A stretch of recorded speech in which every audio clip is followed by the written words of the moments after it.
समझने वाले हैं, जानने वाले हैं। ये बेहद प्रचलित है, आप सभी इसका नाम जानते होंगे। बस 2 अक्षर का मेरा नाम ऐसा वाला है, बता दें? सभी जानते हैं। आगे? अरे वाह, क्या आपने कहा, कॉमन सेंस है। अपने लिए जोरदार ताली लगाएं।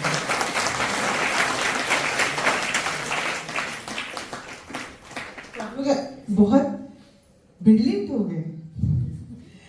एक अक्षर लिया, बस दूसरा अक्षर अपने आप बता दिया। टीवी क्यों बता दिया? क्योंकि ये काफी प्रचलित है, बहुत पुराने समय से इसका खौफ जो है मंडरा रहा है। और ये जो समय है, मतलब ये जो मंथ चल रहा है अभी, इस दौरान जो भी ठंडे का मौसम होता है, उस दौरान हमारी इम्यूनिटी थोड़ी कमजोर हो जाती है। मौसम चेंज जब होता है, इंटरमिटेंट जो मौसम होते हैं, जैसे अगर हम गर्मी के बाद जाड़ा को महसूस कर रहे हैं, या बरसात के बाद बरसात पहले क्या होती है, जाड़ा आता है, अब इसके बाद क्या आएगा, बसंत आएगा, उसके बाद गर्मी आएगी, फिर गर्मी के बाद धीरे धीरे मौसम चेंज होगा, बरसात आएगा।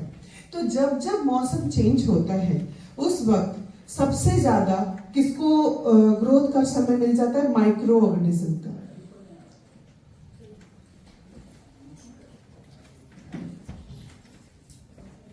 ये माइक्रो ऑर्गेनिजम्स जो होते हैं बहुत ही डेंजरस भी हैं और बहुत ही अच्छे भी हैं।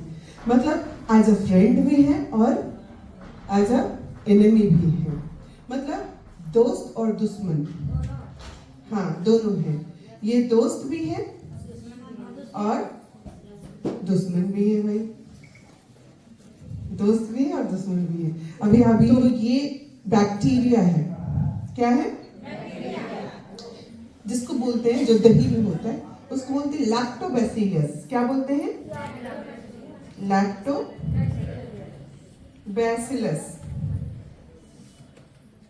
ये नाम बैसिलस क्यों पड़ा पता है? इसका नाम इसमें पड़ा क्योंकि ये इस शेप का होता है, बैसिल, रॉड शेप, छोटे छोटे मतलब रॉड्स टाइप के होते हैं, उसको बैसिल कहते हैं। कुछ बैक्टीरिया कोकस, गोल गोल होते हैं और कॉलोनी में रहते हैं, ऐसे इनको कोकस बोलते हैं, ठीक है। और जो बैसिलस मतलब रॉड लाइक रहेंगे, इनको बैसिलस बोलते हैं।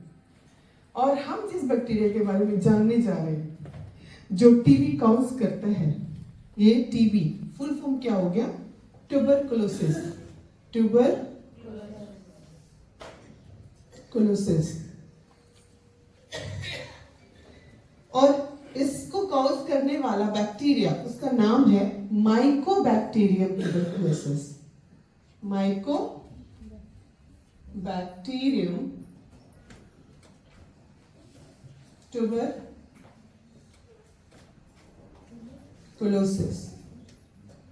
टीबी कहाँ होता है? कहाँ होता है? अच्छा, कितने लोग कह रहे फेफड़ा में होता है? हाँ बताइए। सीना में होता है, ओके। फेफड़ा, सीना। आपको पता है टीबी कहीं भी हो सकता है, कहीं भी। और ये फेफड़ा में ही क्यों ज्यादा होता है, उसके पीछे भी रीजन है। हम लोग एक एक करके कुछ चीजों को जानेंगे। बहुत इंपॉर्टेंट टॉपिक है ये, कि बहुत सारे पेशेंट्स नहीं हैं टीबी के, लेकिन वो एक्चुअली उनके अंदर टीबी के बैक्टीरिया हैं, उनके फेफड़े में हैं, लेकिन वो किस रूप में है? लैटेंट, मतलब सोए हुए हैं, सुसुप्त अवस्था में है।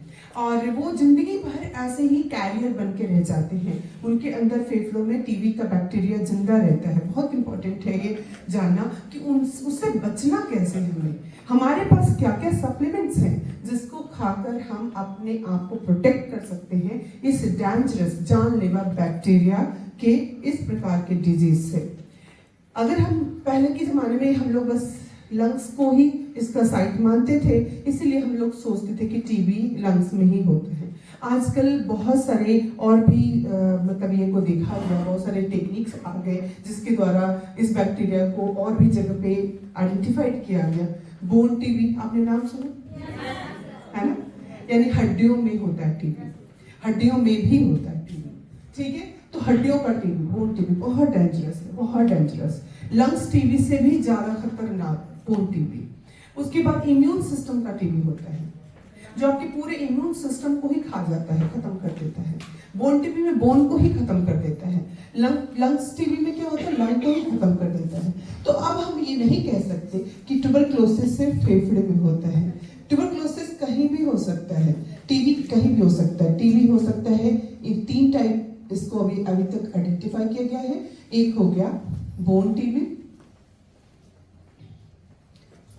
एक हो गया सबसे इंपॉर्टेंट है और सबसे पहले आइडेंटिफाइड किया गया लंग टीबी, और एक इम्यून सिस्टम टीबी, ठीक है, इम्यून सिस्टम पे अटैक करते हैं। तो ये उसका मतलब क्या बता। इम्यून सिस्टम हमारा प्रतिरक्षात्मक प्रणाली का टीबी, ठीक है, क्लियर है। अभी ये जो बैक्टीरिया है इसका नाम है माइकोबैक्टीरियम, ठीक है। इसका नाम क्या था, लैक्टोबैसिलस, क्योंकि इसका शेप क्या था, बैसिलस रोड जैसा। स्टेफाइलोकोकस ऐसा बैक्टीरिया का नाम है, जो कि कैसा रहता है, हाँ ये इस प्रकार का होता है, मतलब गोल गोल होता है। और ये कैसा होता है, ये जोकर जैसा होता है। मतलब माइकोबैक्टीरियम को बहुत ही डेंजरस इसलिए कहा गया है क्योंकि ये अपने रूप बदलता रहता है। इसका कोई शेप आइडेंटिफाइड नहीं है, ये अपने शेप को बदलता रहता है। जैसे जोकर होता है ना, कुछ भी बन जाता है। जोकर कभी किसी रूप में आ जाएगा, कभी किसी जोकर का नाम ही पड़ा कि जो मनाए कर। वैसे ही यहाँ पे माइकोबैक्टीरियम का जो शेप होता है वो ऐसा होता है। अमीबा देखा है आपने, कभी बच्चों की किताब में देखा होगा, पढ़ा है ना, अमीबा का कभी शेप बदल जाता है। तो ऐसे ही माइकोबैक्टीरियम का कोई शेप नहीं आइडेंटिफाइड कर पाया, और इसी वजह से ये काफी डेंजरस होते हैं, क्योंकि अभी पहचान लिया, फिर कल दूसरे रूप में आ जाएगा, फिर तीसरे रूप में आ जाएगा, ऐसे ही छुपता फिरता है। और ये फैलता है कैसे, इसको बोलते हैं एयरबोर्न। टीबी क्या है, एयरबोर्न डिजीज। मतलब 3 प्रकार की बीमारियां, कई प्रकार की होती हैं, लेकिन अगर हम इन्फेक्शन वाले डिजीजेस की बात करें, इन्फेक्शन से होने वाली बीमारियां कितने प्रकार की होती हैं, तो पहला होता है एयरबोर्न। मतलब हवा से जन्म लेने वाली, ठीक है, यानी कि हवा के द्वारा फैलने वाली। जन्म लेना इसका नाम पड़ गया, लेकिन एक्चुअली जन्म नहीं लेती हवा से, ये हवा से फैलती है, ठीक है, एयरबोर्न डिजीजेस एक हो गया। दूसरा हो गया वाटरबोर्न डिजीजेस। वाटरबोर्न ये हुआ हवा से फैलने वाली बीमारी, ये पानी से फैलने वाली बीमारी। एक हुआ सॉइल बोर्न डिजीजेस, मिट्टी से फैलने वाली बीमारी, सॉइल बोर्न डिजीजेस, इन्फेक्शन और डिजीजेस, टाइप ऑफ डिजीजेस, ठीक है। और एक हो गया एयर, वाटर, सॉइल, ये हो गया फूड बोर्न डिजीजेस। खाने से भी फैलती है ना बीमारियां। खाने से कैसे फैलती है, आप लोग कहीं जाते हो तो फूड पॉइजनिंग हो जाती है। कहीं होटल में खाना खा लिया, पुराना रखा हुआ खाना 2 दिन पहले का भी वो गर्म कर देते जाते हैं, तो हमारे अंदर टॉक्सिसिटी आ जाती है। फूड बोर्न डिजीजेस, हमेशा उल्टी होने लगता है, कैर, दस्त, और कभी कभी बहुत जानलेवा भी होती है। तो वहाँ पे बैक्टीरिया, वो भी क्या है, बैक्टीरिया है, ठीक है, उसके वजह से होता है। अब यहाँ पे एयरबोर्न डिजीजेस का टाइप में क्या हो गया, एयरबोर्न में हो गया जो अभी क्या आया था, कोरोना। ये भी कैसा बीमारी है, एयर से फैलने वाला, हवा से फैलने वाला। उसी तरह से टीबी कैसा हो गया, हवा से फैलने वाला। ये सब हो गया जो कि हवा से फैलता है, सांस की बीमारी जिसको कहते हैं, सांस के द्वारा। इसी वजह से सबसे पहले अटैक कहाँ पे आएगा, फेफड़े पे। आएगा समझ में क्यों इसको फेफड़े का बीमारी शुरू में आइडेंटिफाइड किया गया? क्योंकि चूंकि हवा से फैल रही है बीमारी, तो हम सांस लिए, सबसे पहला स्थान कहाँ उसको मिला?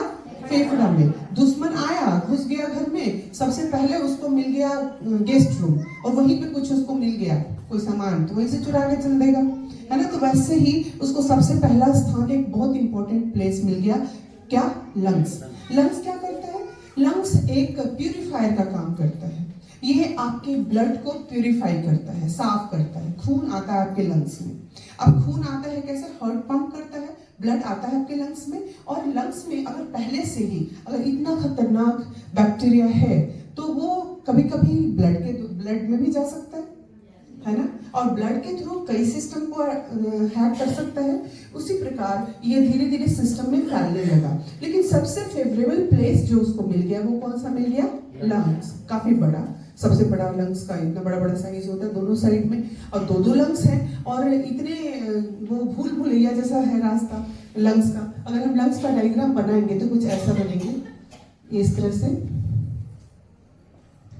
और इसके अंदर दो मोटे मोटे पाइप जैसे ब्रोंकियोल, और उसके और भी ऐसे ऐसे बैलून लाइक स्ट्रक्चर, बहुत सारे छोटे छोटे छोटे छोटे ऐसे ब्रैंक्यूल्स ऐसे होते हैं। तो एक ऐसा रास्ता उसको मिल जाता है एकदम इस तरीके का, जहाँ वो बहुत आसानी से अंदर अंदर तो भूलैया जैसे, और वो जाके कहीं कहीं अपने आप को रेस्ट के लिए वहाँ पे रख लेता है, वहीं पे बैठ करके आराम से अपनी ये रिप्लिकेशंस करते रहता है, बडिंग्स करता रहता है, और वो पूरा का पूरा वो रिप्रोडक्शन करके पूरे लंग्स में फैल जाता है, एकदम रूल करने लगता है।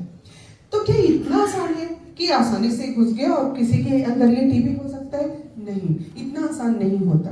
हमारे शरीर की प्रतिरक्षात्मक प्रणाली ये बहुत तेजी से ऐसे कोई भी हवा से फैलने वाली बीमारी को लंग्स में आने या फिर कहीं से भी आने वाली चीजों को रोकता है। कैसे रोकता है? माइक्रोफेजेस होते हैं। माइक्रोफेजेस जिसको बोलते हैं, इस प्रकार का एक सेल होता है हमारी प्रतिरक्षात्मक प्रणाली का। अगर कोई बैक्टीरिया या कोई वायरस अगर आता है हमारे ये को सिस्टम को ये करने के लिए, तो ये क्या करता है? उसको खा जाता है। इसका नाम है मैक्रोफेजेस।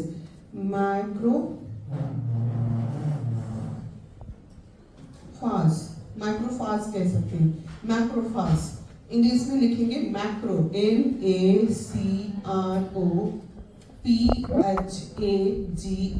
मैक्रोफाज। ये हमारे इम्यून सिस्टम का सेल है। ये हमारे लिए अच्छा है। ये जैसे ही कोई बाहर से अंदर आया, फॉरेन बॉडी में भी बैक्टीरिया में भी वायरस कोई भी हो सकता है, ये जल्दी से जैसे इसको पता चल जाता है, पूरा हमारे इम्यून सिस्टम्स में सेल्स आने शुरू हो जाते हैं। मैक्रोफेजेस बहुत सारे बनने शुरू हो जाते हैं। WBC जो रेड वाइट ब्लड सेल होता है, ब्लड दो प्रकार का, RBC और WBC।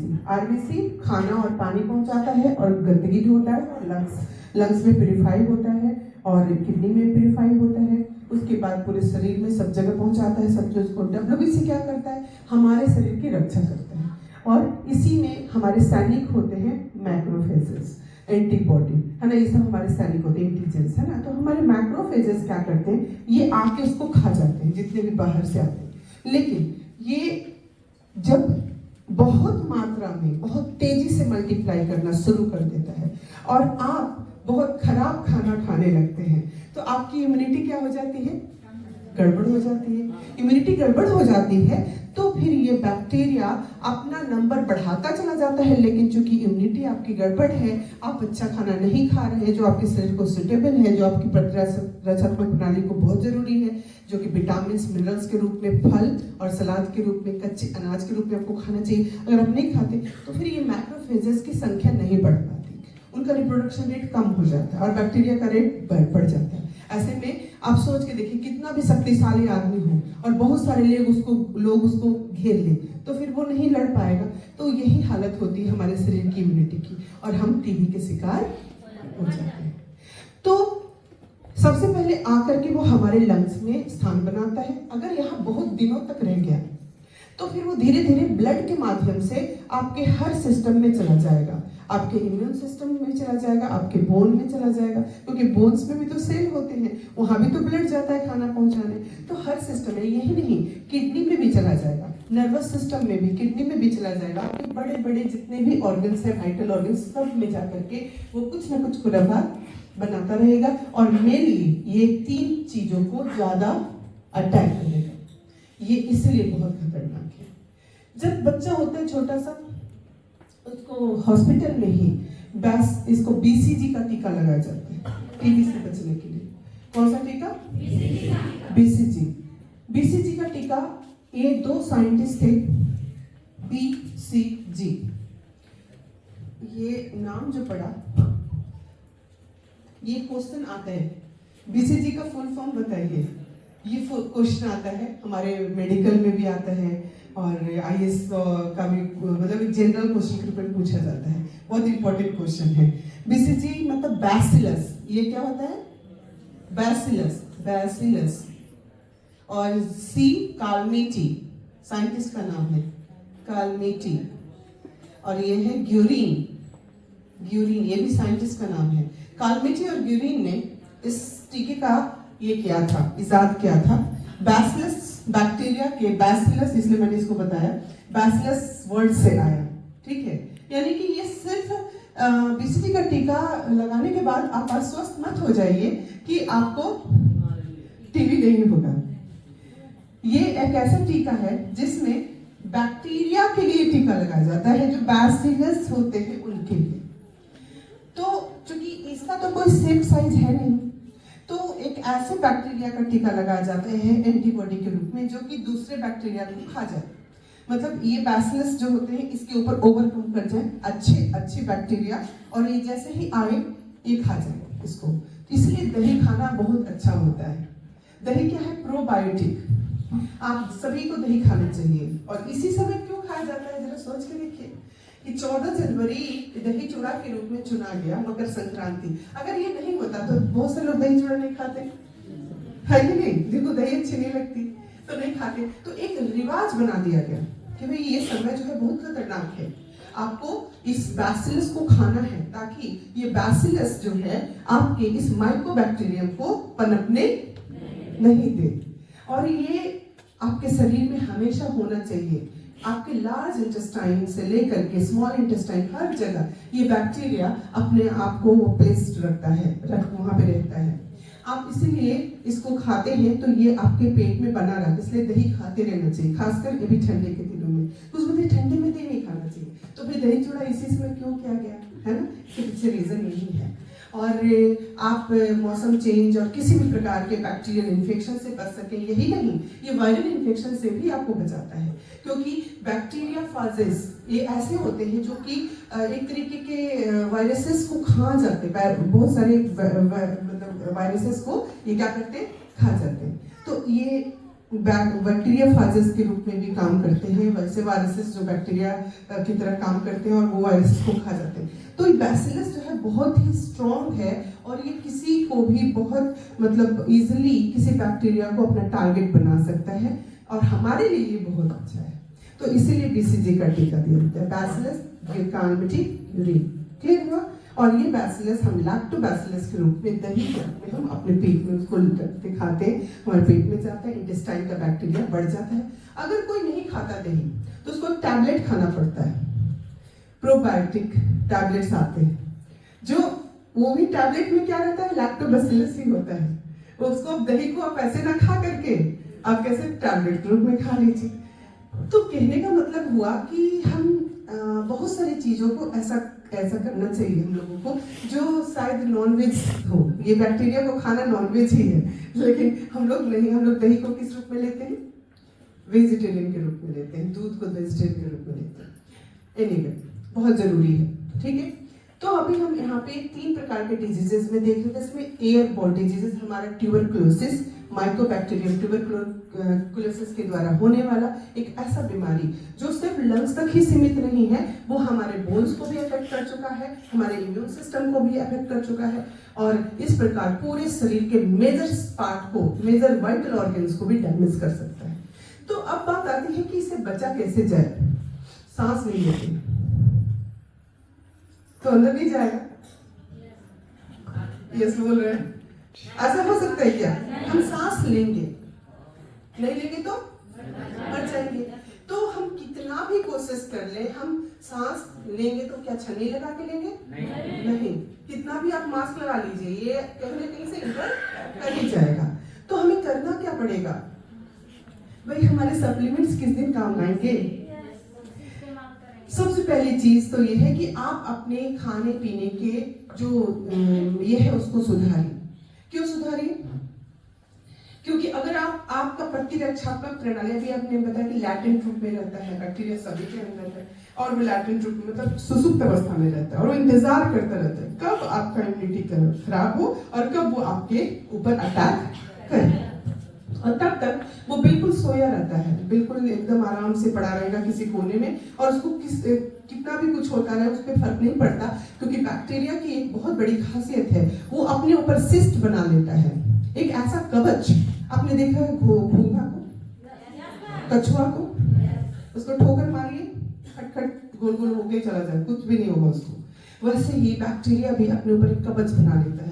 उसको आप उबाल दीजिए, कितना भी खौलते पानी में डाल दीजिए, उसको एसिड में डाल दीजिए, उसको फर्क नहीं पड़ता, इतना स्ट्रॉन्ग होता है उसका कवच। तो आप सोच लीजिए कि आपके शरीर में कहीं इस तरीके का चीज पड़ा हुआ है और वो इंतजार में बैठा है कि कब आप फल खाना छोड़ दें, कब आप सलाद खाना छोड़ दें और कब वो आप पे अटैक करे। तो आप चाहते हैं? नहीं। तो रोज अपने बच्चों को और खुद को आप फल और सलाद दें, चाहे वो ठंडे का दिन हो चाहे वो गर्मी का दिन हो। दही ठंडी होती है, दही ठंडी होती करके बहुत लोग दही नहीं खाते। तो भाई ठंडी के दिनों में हमारे पूर्वजों ने कुछ तो देखा होगा ना, तभी ये दिन चुना कि इसी समय दही चूड़ा खाना है भाई।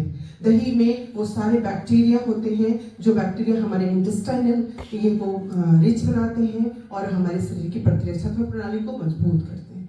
अब बात आती है कि ये सारे बैक्टीरिया या फिर कुछ भी जो हम हमारे शरीर में अटैक करते हैं, उनको क्या अगर हम फल सलाद खा रहे हैं तो अचानक से इम्यूनिटी बढ़ जाएगी? नहीं बढ़ेगी। तो उसके लिए हमें इंस्टेंट एनर्जेटिक ऐसा कुछ लेना पड़ेगा, सप्लीमेंट्स लेने पड़ेंगे, जो सप्लीमेंट्स हमारे अंदर के इस इम्यूनिटी पावर को बहुत तेजी से बढ़ाते हैं और हमारी प्रतिरक्षात्मक प्रणाली को बहुत ही स्ट्रॉन्ग करते हैं। तो भाई कौन कौन से ऐसे प्रोडक्ट्स हैं जरा देखते हैं। सबसे पहला नाम आएगा तुलसी ड्रॉप and also तुलसी कैप्सूल। तुलसी कैप्सूल वेरी इंपॉर्टेंट। आप लोग कभी भी किसी प्रकार का अगर लंग्स में किसी तरह की प्रॉब्लम आती तो आपके कफ बनने लगते हैं, आपको गले में खराश होने लगती है, आपको लगेगा जैसे कुछ फंसा हुआ है और गले में भारीपन आ जाता है। उस कारण से होने वाले सबसे प्रॉब्लमेटिक जितनी भी चीजें हैं उसको सबसे बड़ा क्योर अगर आप दे सकते हैं तो वह तुलसी ड्रॉप और तुलसी कैप्सूल से। बहुत इंपॉर्टेंट।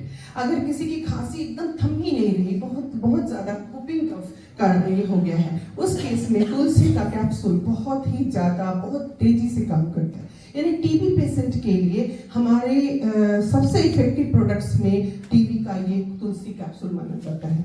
इसकी अपनी कुछ ये कैपेबिलिटीज है और इसकी अपनी कुछ कैपेबिलिटीज है। मतलब ये कैप्सूल के रूप में अलग तरीके से काम करता है और ड्रॉप के रूप में अलग तरीके से काम करता है। तो अब है कि हम टीबी को पहचाने कैसे। ये टेस्ट, हालांकि हम तो टेस्ट की जरूरत हमें नहीं पड़ती। हम हार्ट में अगर वो क्या बोलते हैं फैट चर्बी जमा हो जाती है, वो उसको भी हम पहचान लेते हैं। कैसे पहचान लेते हैं?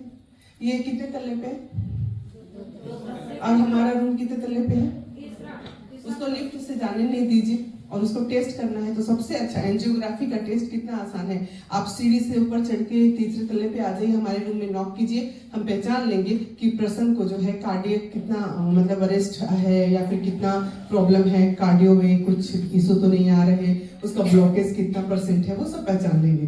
तो जिस किसी को भी कार्डियो का प्रॉब्लम हो वो क्या करे, सीढ़ियों से आए, एंजियोग्राफी कराने की जरूरत नहीं है। हाँ, अगर उनको बेचैनी बहुत ज्यादा महसूस हो रही है, उन्होंने पहला एक फ्लोर चढ़े, दूसरा फ्लोर में ही उनकी तबीयत खराब होने लगी, तो ऐसे केसेस में उनको फिर लिफ्ट से लेके आए। ऐसा नहीं कि ऊपर तक वैसे ही लेके चले, पता चले वो रहे ही नहीं।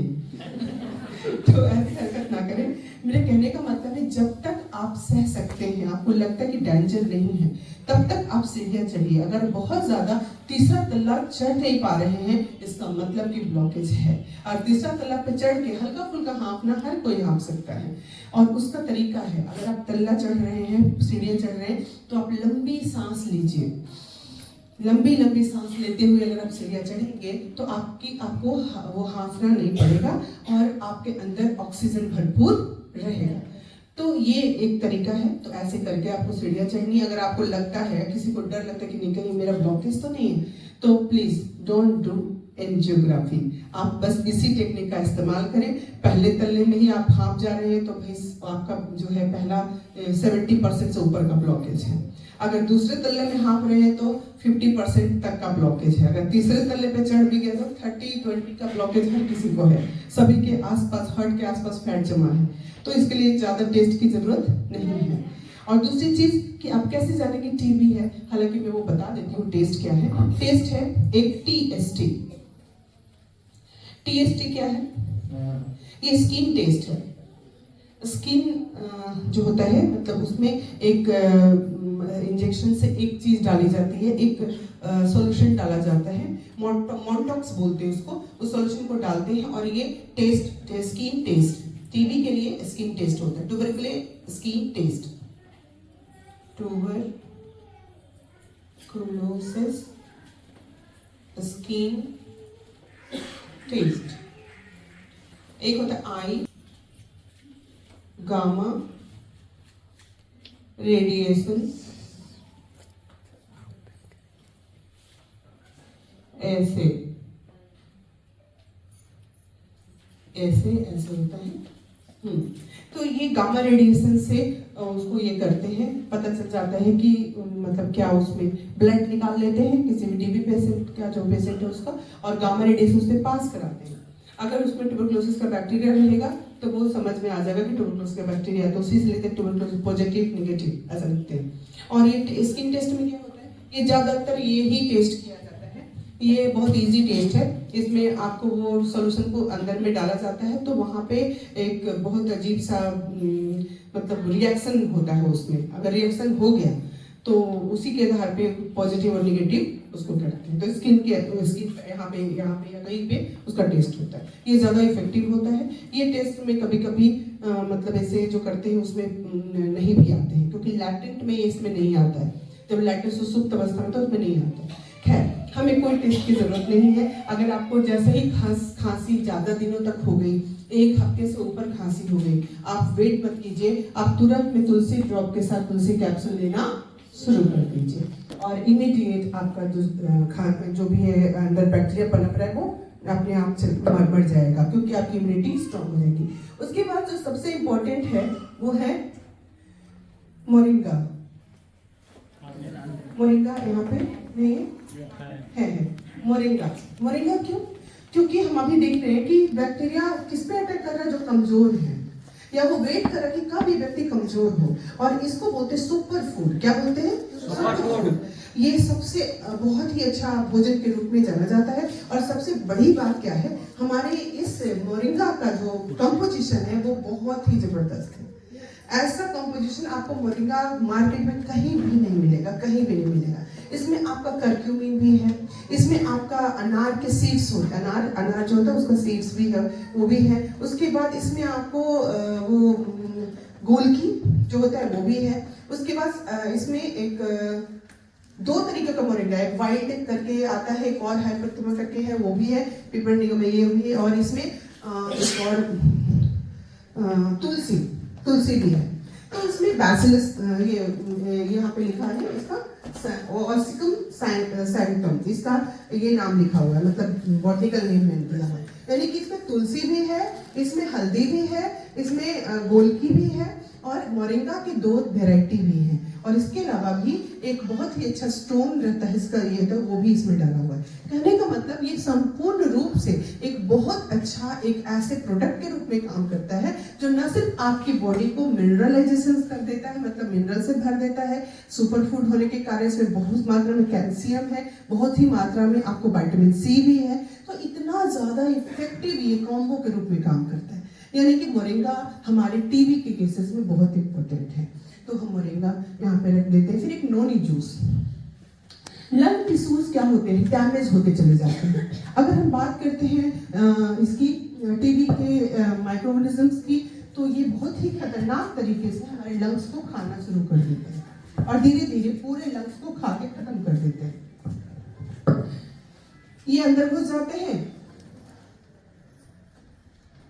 और ये सभी को, जैसे मान लेते हैं इस तरीके से लंग्स का पूरा बना हुआ है, चाहे ये ब्रोंक्यूलस और ब्रोंकाइट, ये जो है इसमें सभी तरीके से यहाँ से डेवलप है।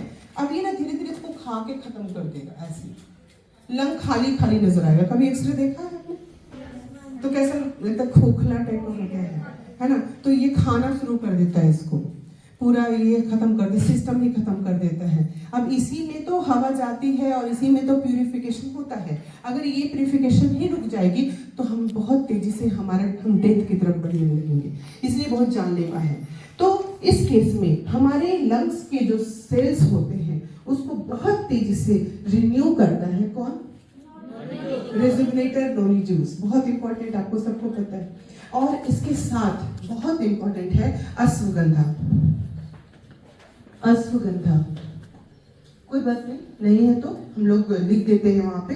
आपको सारे प्रोडक्ट्स यहाँ पे मैं लिख दे रही हूँ। आप लोग जितने लोग जो जानते हैं कोई टीबी के पेशेंट को, या उनको खांसी बहुत दिनों तक रुक गई है, बहुत एक हफ्ते से ऊपर हो गया है, वो प्लीज कोई भी कॉम्प्रोमाइज ना करें, क्योंकि अब ये टीबी सिर्फ लंग तक सीमित नहीं है, ये टीबी आपके पूरे ऑर्गन्स में फैलने लगी है। तो उसके लिए आपको कोई भी रिस्क लेने की जरूरत नहीं। तो सप्लीमेंट्स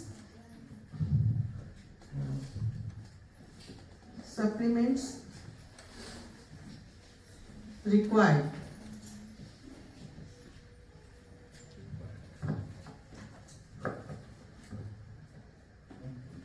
कौन कौन से? पहला हिंदी में लिख दे, तुलसी ड्रॉप, और नहीं ये भी लेना ही पड़ेगा, तुलसी कैप्सूल। बहुत इंपॉर्टेंट। तुलसी ड्रॉप का अपना इंपॉर्टेंस है और तुलसी कैप्सूल का अपना इंपॉर्टेंस। तुलसी ड्रॉप जब हम लेते हैं भाप से स्मेल कर करके, तो ये हमारे फेफड़े, हमारे हर जगह पे चला जाता है, जहाँ से ये बहुत सारे वायरसेस, बैक्टीरिया जो हमारे लिए हार्मफुल, उनको किल कर देता है। तुलसी कैप्सूल ये बहुत इंपॉर्टेंट है। ये हमारे लंग्स के अंदर ही नहीं बल्कि हमारे बोन्स के अंदर, हमारे इम्यून सिस्टम के अंदर जा करके ये पूरा वहाँ का माहौल ही गर्म कर देता है। कहने का मतलब ये काफी तेजी से एंटीबायोटिक्स जो हमारे शरीर में एंटीजेंस होते हैं उसको प्यूरिफाई करने का काम करता है। हमारे अंदर में WBC जो है उसको स्ट्रॉन्ग करने का काम करता है। तो तुलसी कैप्सूल का डोज जो होता है वो हमेशा 3-2-3। जिनको खांसी है, जो लंबे समय से चल रहा है, उनके डोजेस को प्लीज कम ना करें। ये 3-2-3 के डोज में ही चलाएं, बहुत तेजी से उसको, क्योंकि हाई डोज चाहिए उसको। वो छोटे मोटे डोज से नहीं जाने वाला, बहुत ही खतरनाक बैक्टीरिया होता है, इसलिए इसको ओवर डोज दिया जाता है।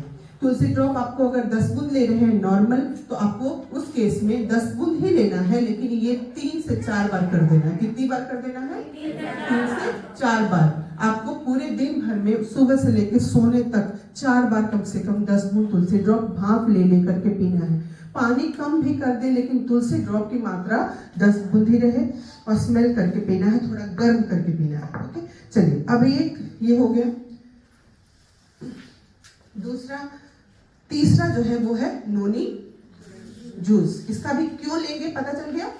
आप जब किसी पेशेंट को बताते हैं ना कि ये क्यों लेंगे, तो फिर उसको लगता है कि नहीं लेना चाहिए, है ना। तो इसको इसीलिए मैं इतने अच्छे से बता रही हूँ ताकि पेशेंट को ये ना लगे कि नंबर ऑफ सप्लीमेंट्स बढ़ाए जा रहे हैं, बल्कि उसको ये लगे कि भाई ये क्यों लिया जा रहा है, उसको जानकारी हो जाए तो वो अच्छे से खाए। ठीक है, तो नोनी जूस हम इसका जो इसमें देंगे, नॉर्मल 30 ml देते हैं, लेकिन इसको हम 30 ml देते हैं। किसी को मान लेते हैं कि किडनी की कुछ इश्यूज आ रही, क्रिएटिनिन लेवल हाई है, तो इस केस में नोनी जूस की जगह पे हम उसको क्या दे सकते हैं, और कर देते हैं यहाँ पे अश्वगंधा। क्या देंगे? अश्वगंधा। अगर उसको नोनी जूस से प्रॉब्लम है तो उसको अश्वगंधा जब देंगे, हमेशा अश्वगंधा को भी एक एक ही दिया जाता है, लेकिन उसको जब देंगे, जब नोनी नहीं दे रहे हैं तो उसको क्या कर देंगे, एक एक एक कर देंगे, 3 टाइम कर देंगे। अगर नोनी दे रहे हैं तो फिर कितना देंगे, एक एक देंगे। ओके, ये हो गया। अब जो है तीसरा, चौथा, एक हमारा मोरिंगा सुपर फूड, उसको खाना भी देना पड़ेगा। आप कितना भी कह ले हम फल खाएंगे, सलाद खाएंगे, आप उतनी मात्रा में नहीं खा पाते, तो उस केस में हमको क्या देना पड़ता है, मोरिंगा। ये भी 2 काफी है। उसके बाद देते हैं एस्पिरुलिना। क्या देते हैं, एस्पिरुलिना। एस्पिरुलिना का डोज भी 2 और रात में नहीं देंगे, नहीं तो फिर नींद नहीं आएगी, तो 2 देंगे, सुबह और दोपहर। क्लियर है?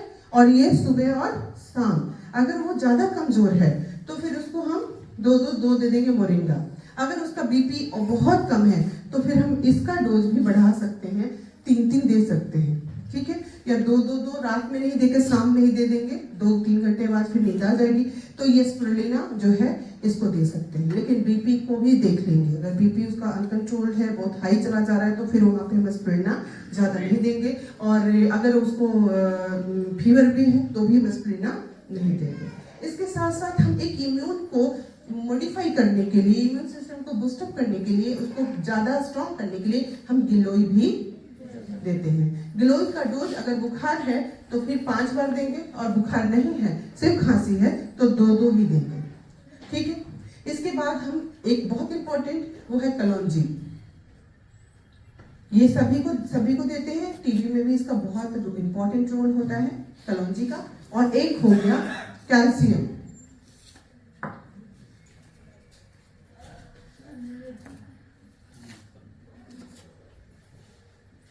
मैं जान रही हूँ आप लोग का मुलेठी जिंजो पे पैसा मन में आ रहा होगा, मैं उस पे भी आ रही हूँ। कैल्शियम, ठीक है, कैल्शियम कितना देंगे, 1, ये नॉर्मल है। अगर ज्यादा प्रॉब्लम है तो कितना दे देंगे, 2। ये टीबी का पूरा ये आता है। लेकिन अब यहाँ पे ध्यान देंगे, जहाँ पे लंग्स में प्रॉब्लम आती है वहाँ लंग्स में गुच्छा बन जाता है, किसका, माइकोबैक्टीरियम ट्यूबरकुले का। वो एक गुच्छे जैसे बना लेता है, इसी के लिए उसको ट्यूबरकुले कहा जाता है। ट्यूबरकुलेसिस क्यों नाम पड़ा, ट्यूबरकुले बना लेते हैं, वो जैसे गुफा जैसे बना लेते हैं। वो मेन लंग्स का स्ट्रक्चर हटा के अपना स्ट्रक्चर एक अलग बना लेते हैं, और उसी में बस पूरे सिस्टम के साथ बैठ जाते हैं। तो इसकी वजह से यहाँ पे हमको गुगलो देना बहुत ही इम्पोर्टेंट हो जाता है, बहुत ही ज्यादा इम्पोर्टेंट। 2 टाइम्स देते हैं टीबी पेशेंट्स को।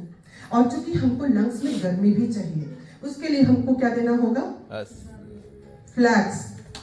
क्या देंगे, फ्लैक्स सॉफ्ट जेल। बहुत ही तेजी से ये टीबी के उन माइक्रोबैक्टीरियम पे काम करता है और ये उसको किल कर देता है। एक्स्ट्रा फैट चर्बी कहीं जमने देता ही नहीं है, जिसकी वजह से उनको खाना मिलना मुश्किल हो जाता है, क्योंकि प्रोटीन जल्दी वो ज्यादातर कहाँ पे, फैट जल्दी खराब होता है, तो फैट को जमने नहीं देता और सीधा उसका मतलब मसल्स से उसका कांटेक्ट बना के रखता है। इसी वजह से फ्लैक्स की बहुत जरूरत पड़ती है टीबी के पेशेंट की। एक बहुत इंपॉर्टेंट प्रोडक्ट छूट रहा है जिसका नाम है, बताइए, यस, कर्क्यूमिन। किसने बताया, अमरिंदर सर के लिए जोरदार तालियां।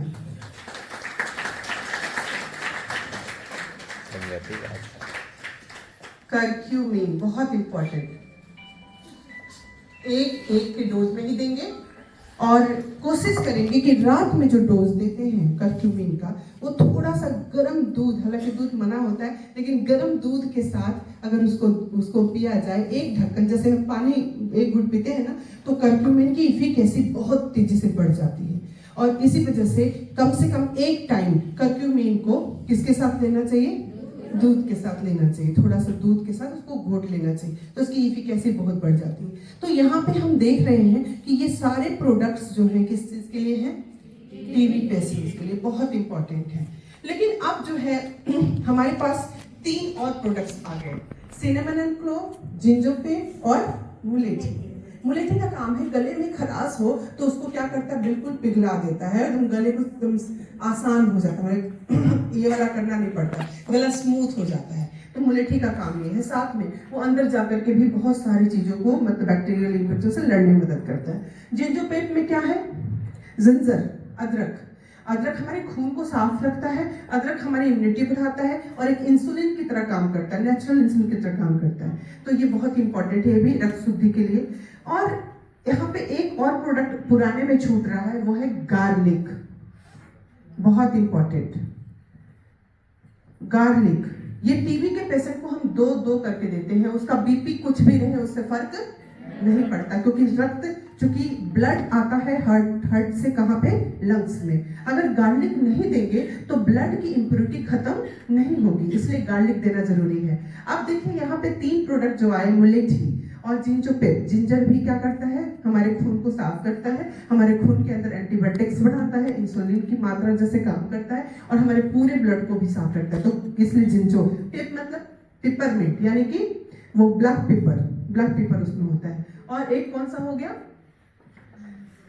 Cinnamon, clove. सिनेमन क्या होता है?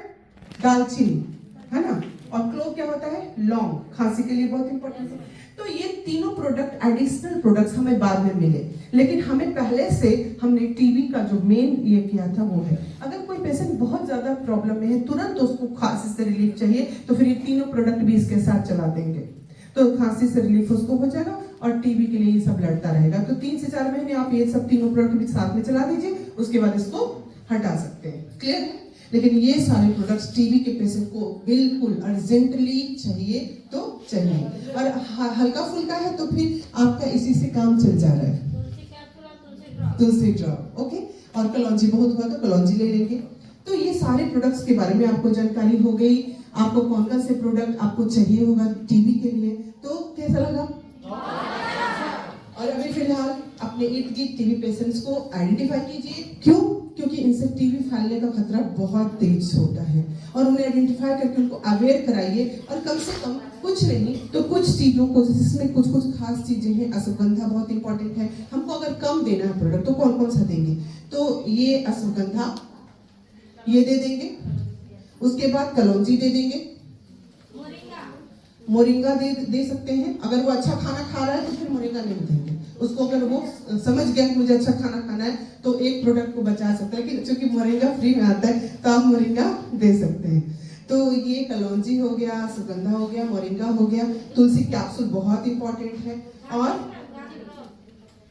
गार्लिक दे देंगे, कैल्शियम दे देंगे।